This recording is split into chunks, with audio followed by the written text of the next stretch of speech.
فقولا له قولا لينا لعله يتذكر أو يخشى قالا ربنا إننا نخاف أن يفرط علينا أو أن يطغى قال لا تخافا إنني معكما أسمع وأرى. Bismillah ar-Rahman ar-Rahim. Bonjour, que la paix soit sur vous. Dans la vie, il y a une raison que nous connaissons et qui nous définit comme êtres humains. C'est le courage de résister. La question qu'il faut se poser, c'est résister à quoi au fond? À quoi devons-nous résister et pourquoi le faisons-nous?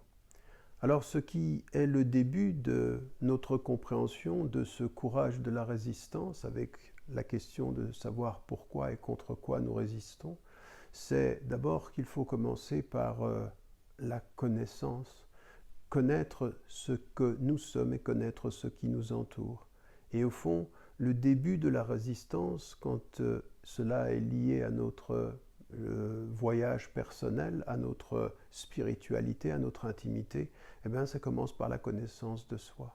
Parce qu'il y a en nous 1001 qualités. Chacune et chacun d'entre nous est porté par 1000 qualités. Mais nous avons tous des tensions, nous avons tous des désirs, nous avons tous des penchants, nous avons tous des habitudes qui nous déterminent et qui, de ce point de vue-là, font comme des sortes de voiles, d'enveloppes autour de notre personnalité, autour de notre cœur.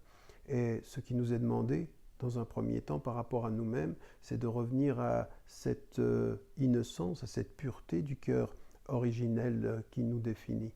C'est pour ceci, de ce point de vue, que nous avons à avoir et à revenir à nous-mêmes la connaissance de soi pour nous permettre de résister à ses penchants. C'est une façon d'être juste avec soi-même, raison pour laquelle on trouve dès le début de l'origine, quand c'est l'expression dans le Coran de Adam et d'Ève qui disent « Rabbana zalamna anfusana » « Ô Dieu, nous avons été injustes avec nous-mêmes ». Et donc ça commence par rapport à vis-à-vis de nous-mêmes, être juste.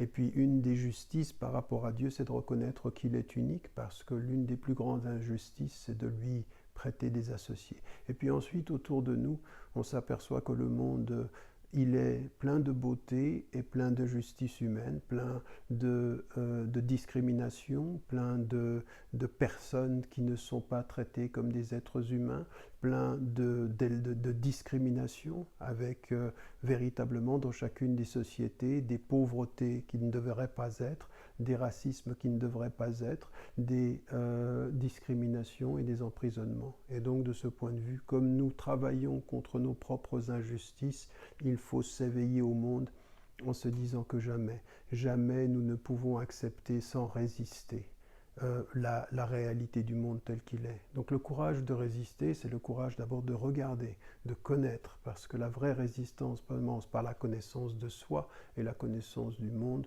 pour pouvoir le changer et en faire quelque chose de meilleur, parce que si ça commence par le courage de résister, ça s'accomplit par l'impératif et le devoir de réformer.